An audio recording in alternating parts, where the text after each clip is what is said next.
في قلب امريكا واحد السفاح غامض واللي مجهول، ما عنده لا اسم لا صوره لا حتى شي حاجه اللي كتبين الهويه ديالو. كان كيصيفط رسائل مشفره للبوليس، وكان كيخلي وراه واحد الادله اللي عاد ما كتخربق البوليس ديال بصح وما كتخليهم مركزين في حتى شي حاجه. واليوم بعد زمن طويل من البحث مازال ما لقاوش ليه الاثار ولا عرفوا الهويه ديالو. القصه ديالنا ديال اليوم على زودياك كيلر اللي القضيه ديالو لحد الان باقي ما تلقى لها حتى شي حل، وحتى شي واحد ما عارف شكون هو. ممكن يكون مات وممكن يكون باقي عايش لحد الان. واش كان كيضحك على العداله ولا كاينه شي لعبه كثار من ما كتخيلوا؟ في هذا الفيديو غادي نغوصوا في الالغاز ديالو ونعرفوا الطرق باش كان كيستهدف الضحايا ديالو كيقتلهم. خليكم معنا باش نكتشفوا شنو وقع بالضبط في هذه القصه.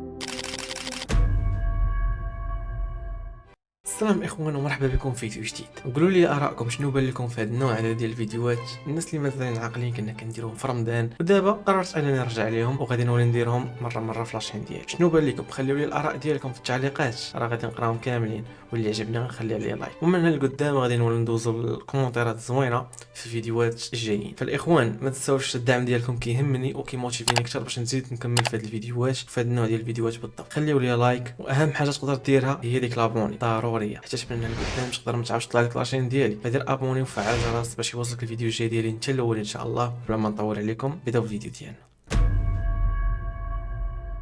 زودياك كان مدخل الرعب في اهالي شمال كاليفورنيا في قلب امريكا، ودير واحد الضغط كبير على البوليس. كانوا شائعات عليه بانه قاتل 5 ديال الاشخاص، ولكن في واحد الرساله هو براسو اللي صيفطها للبوليس قال لهم باللي هو قاتل 37 روح. كيفاش عرفوا انه قاتل 37 روح وهو ما فايتش ليه تشد ولا داز في محكمه ولا داز في انترفيو ولا شي حاجه؟ ولكن زودياك كان ذكي بزاف، كيصيفط واحد الرسائل مشفره للبوليس واللي فيهم كتب لهم هذه المعلومه هذه ديال انه قاتل 37 روح. نرجع للور نهار 20 ديسمبر 1968. هذيك الليله اللي ما يمكنش ينساها زودياك، فين تعرف على جوج ديال الاشخاص كانوا في واحد الخلا خير شويه على المدينه في واحد الطوموبيل. هما عباره على كوبل باقيين يلاه تعرفوا على بعضياتهم. الولد سميتو ديفيد والبنت سميتها بيتي، رغم انهم كانوا كيدويو بشويه وقاطعين الحس وطافين الضوء الطوموبيل بيان سور، ولكن زودياك ما كيزقلش، شافهم وقصدهم. نرجعوا للبنت اللي كانت كاتبه على دارهم وقالت لهم بلي غتخرج مع صاحبتها شويه وغترجع،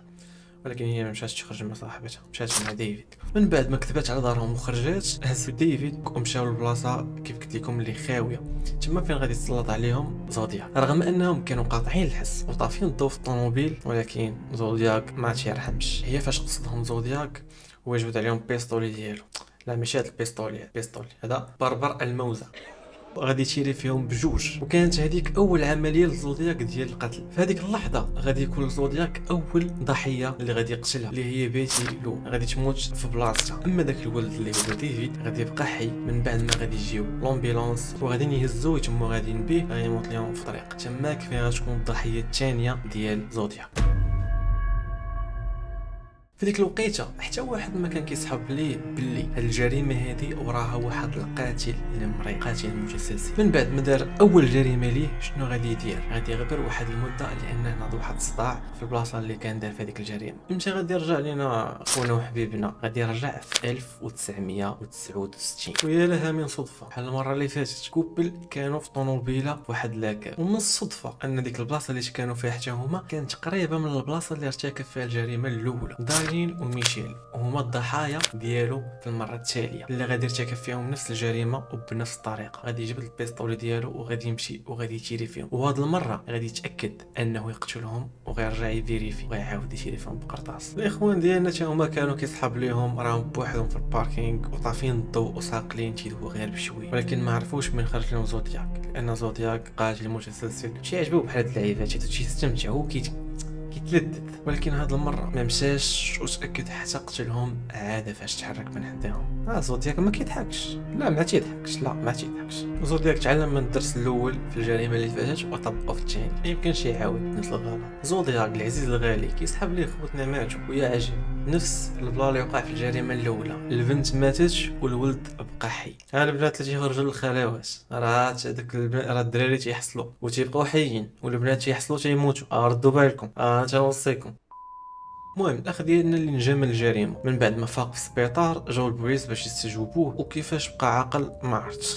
بقى عاقل على الملامح ديال الوجه ديالو، النظاظر، الهيئه ديالو كامله عطاها للبوليس. كيف ما قال البوليس في الوصف ديالو انه ابيض وغتكون عنده ديك 26 حتى 30 عام، يعني مازال صغير. البشره ديالو بيضاء، الشعر ديالو كان كيرلي، الطول ديالو عادي شي متر 75 76 حتى 78 كاع، يعني طول عادي. وللتذكير الاخوان، راه حتى لدابا مازال حتى شي واحد ما عرف شكون هو زودياك، ولا شاف الصوره ديالو، ولا عرف السميه ديالو، ولا عرف الهويه ديالو. وانتم كيف ما عارفين يخرجوا بزاف الناس، ها كيفاش داير، ها فين شفتو، ها فين شفتو. المهم كلشي اللي كان داك الوقت غير اشاعات، وبصح حتى واحد ما شافو وما شاف لاجر ديالو. من بعد ساعه من الجريمه اللي قلناها دابا، البوليس غادي يجيهم واحد الاتصال من زودياك، غادي يقول لهم انا هو القاتل اللي ارتكب الجريمه الاولى وما عرفتوهاش، وانا كرتكب الجريمه الثانيه. وقال لهم هو بنفسه اللي صيفط رسائل لثلاثه الجرائد معروفه ومشهوره في كاليفورنيا، وهذا الشيء وقع في 1 اوت. ودوك الرسائل اللي خرجوا في الجرائد هما اللي كانوا محيرين الناس كاليفورنيا. هاد الرسائل كان زودياك كيقول لهم كيفاش كيدير الجرائم ديالو وكيفاش كيخطط ليها من الاول حتى الاخر، يعني كيعطيهم بلان ديال الجريمه ديالو. وبعض المرات كان كيعطيهم تفاصيل ما انتبهوش ليها كاع في هذيك الجريمه. وكل الرسائل كان فيهم سيناتور بهذا الشكل هذا، وهذا الرمز هذا هو اللي تعرف بالرمز ديال زودياك، اللي هو عباره على دائره وسطها زائد. زودياك في بعض الرسائل الكلمات ديالو ما كانوش مفهومين، ولكن ككل في الاغلبيه كان كيصيفط رسائل عباره على رموز مشفره للبوليس والجرائد، كيف هادو اللي كتشوفوهم دابا. كل رمز في هذا الرموز كان عنده معنى معين، وفي وسط دوك الرموز كان مكتوب بزاف ديال التهديد للسلطات والجرائد والكاع اللي كان كيصيفط لهم دوك الرسائل. كان كيقول لهم هاد الرسائل كيف ما صيفطتهم لكم، كيف ما خاصكم تحطوهم في الصحف، وكيف ما خاصكم تبينوهم للعامه.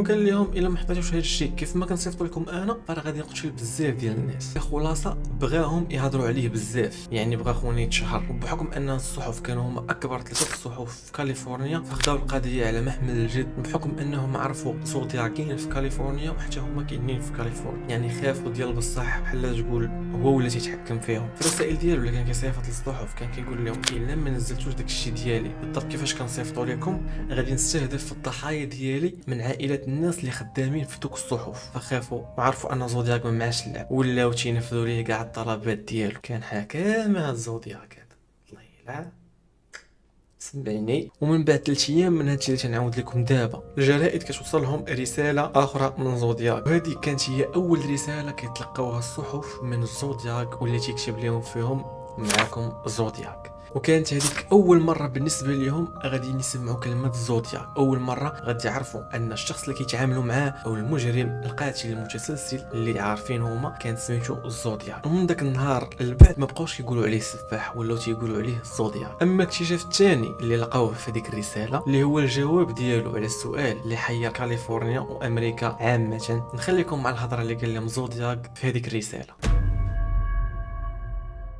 انا عزيز عليا القتل لحقاش كنستمتع به وكنخلق به واحد الجو اللي زوين، وبالنسبه ليا قتل الناس ممتع اكثر من قتل الحيوانات. يعني بحال تقولوا هو عوض ما يمشي يصيد الحيوانات كيمشي يصيد الناس، هو هكا.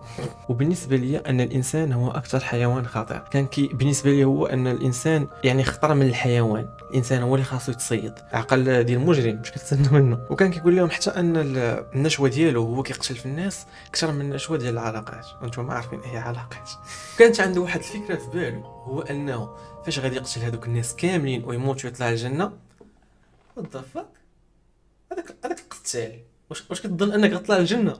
كانت عنده فكره انه فاش غادي يطلع الجنه كاع دوك الناس اللي قتل، كاع دوك الابرياء غيولوا هما الخدام ديالو في الجنه. يعني هو جالس بحال هكا والاخرين خدامين عليه. واش الزكاه ما تقدرش تبقى سيريو شويه؟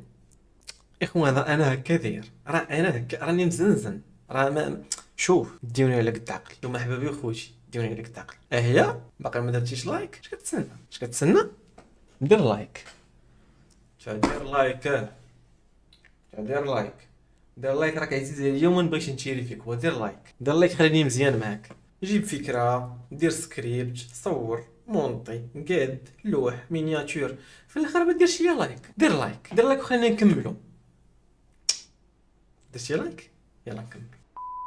اخوان باقيين شي حوايج اللي جايين في الطريق غادي يصدموكم ديال بصح بعد اقل من شهرين ومن بعد داك الميساج الغريب. وفي 27 سبتمبر 1969 مره اخرى ثاني سي زودياك اترشق ليه على واحد الكوبل فين في كاليفورنيا غيمشي يقصد حبه. قصاد. الكوبل ديالنا هاد المره البنت سميتها سيسيليا والولد سميتو براين. هادو ما كانوش مرندفين في طوموبيل ولا في باركينغ ولا في الخلا، انما كانوا كيتمشاو في الطبيعه. شكون يقصد حبهم؟ زوديك القصاد.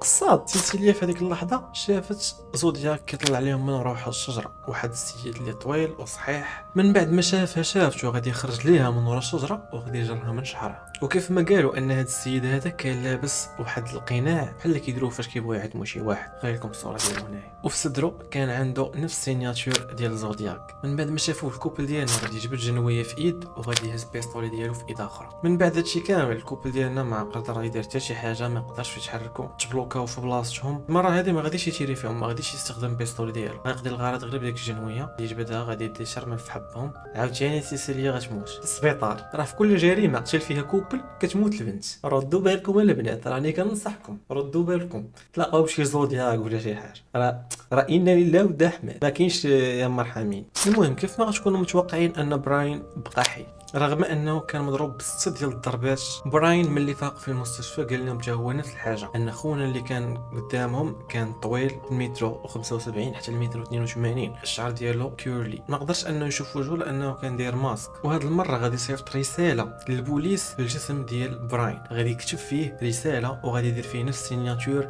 باش يعرفوا البوليس ان اللي وراه هاد العمليه او هاد الجريمه هو نفس الشخص اللي هو زودياك. لهاد الدرجه هاد زودياك كان مريض في عقله. ثاني نهار 11 اكتوبر 1969 في كاليفورنيا، واحد الطاكسي مسكين خارج يخدم على راسو في امان الله، فاذا به قرطاسه غتجي النيشان في راسو. واحد البنت غتسمع ديك الطلقه، وواحد جوج اخرين حتى هما غاديين يسمعوها، كانوا قراب لديك المنطقه وقدروا انهم يشوفوا السيد اللي دار هذيك الجريمه. كان السيد ابيض وفي نفس الهيئه اللي تعطاتهم شحال من مره. البوليس في هذه اللحظه هذه قدروا انهم يتبعوه، ولكن غادي يديروا واحد الغلط اللي غادي يخليه يهرب ليهم ثاني. من بعد ما قربوا المواصفات ديالو اللي رسموهم بالضبط وعرفوا الشكل ديالو كيفاش داير فيزيكمون، وجهه كيفاش داير، الملامح ديالو كيفاش داير، والشعر ديالو كيفاش داير، كانوا حارسين الحدود ديال بصح وحارسين الطرقان.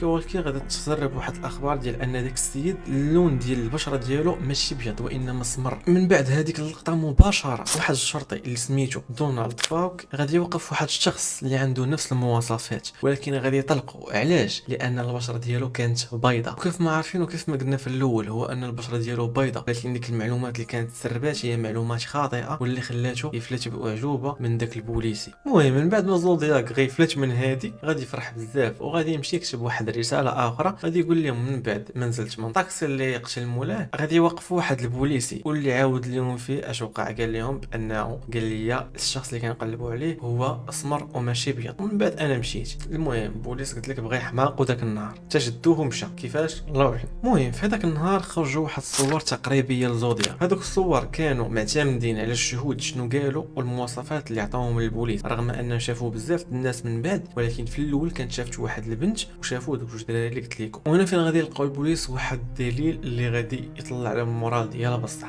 غادي يلقاو واحد البصمه في داك الكوسان ديال الطاكسي. المهم غادي يديوها للتحقيق وغادي يبداو يقلبوا بها على هويات ديال الناس. كيف ما عارفين ان البصمات كيكونوا مسجلين عندهم وتيبقاو يقلبوا على هذه البصمه ديال من. بالحسن الحظ ديال البوليس انه لقاو واحد البصمه متطابقه للبصمه اللي كانت طاكسي وقالوا هذا هو زودياك. ولكن يا فرحه ما كملتش، وصلهم واحد الرساله ثاني من عند من؟ عند خونا حبيبنا شكون من غيره زودياك. كيضحك عليهم وكيقول لهم راني بالعاني خليت لكم هذيك البصمه طاكسي غير باش ندير شويه ديال لومبيونس وصافي. هو بغى يخلقها، بغى يحسس البوليس انهم خدامين، وفي نفس الوقت بغى ياخذ شويه ديال الوقت باش يهرب في حياته، يهرب غير من ديك البلايصه اللي دار فيها ديك الضجه. هو بغى يسلت. من بعدها بيومين زودياك غادي يصيفط واحد الرساله، غادي يصيفطها لواحد الجريده في سان فرانسيسكو، وغادي ياكد لهم فيها بانه هو صاحب العمليه او هو ورا ديك العمليه ديال القتل ديال مول الطاكسي. وفي الاخر ديال ديك الرساله شنو قال لهم؟ كيفضل ان الصغار ديال المدرسه هما اللي يكونوا الجريمه الجايه ديالو، يعني هو بغى يستهدف الدراري الصغار ديال المدرسه.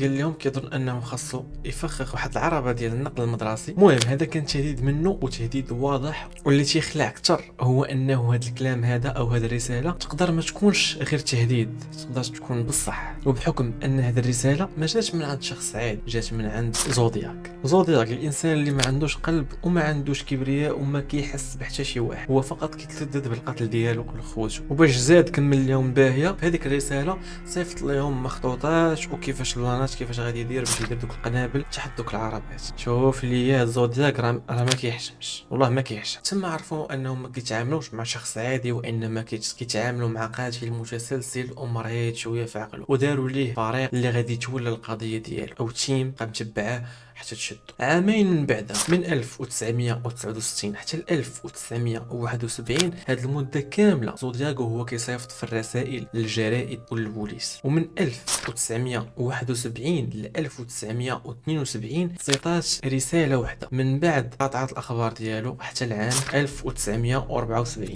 العام اللي صيفط فيه واحد الرساله وقال باللي هو قتل 37 روح. وبغيت غير نقول لكم هو انه من ذاك العام ديال 1974 لحد اليوم 2025 مازال ما تعرفتش الهويه ديالو، او الاسم ديالو الحقيقي، او الملامح ديالو الحقيقيه، او شكون هو بالضبط. يعني يقدر يكون مات، يقدر يكون باقي عايش وكيدور بيناتنا. وفي هذه المده كامله خرجوا بزاف ديال المشتبه فيهم، وبزاف ديال الناس شدوهم كانهم زودياك، ولكن في الحقيقه هما ماشي زودياك. هاد الناس هادو اللي كتشوفوا دابا هما كاملين مشتبه فيهم انهم زودياك، ولكن في الاصل اكتشفوا انهم ولا واحد فيهم هو زودياك.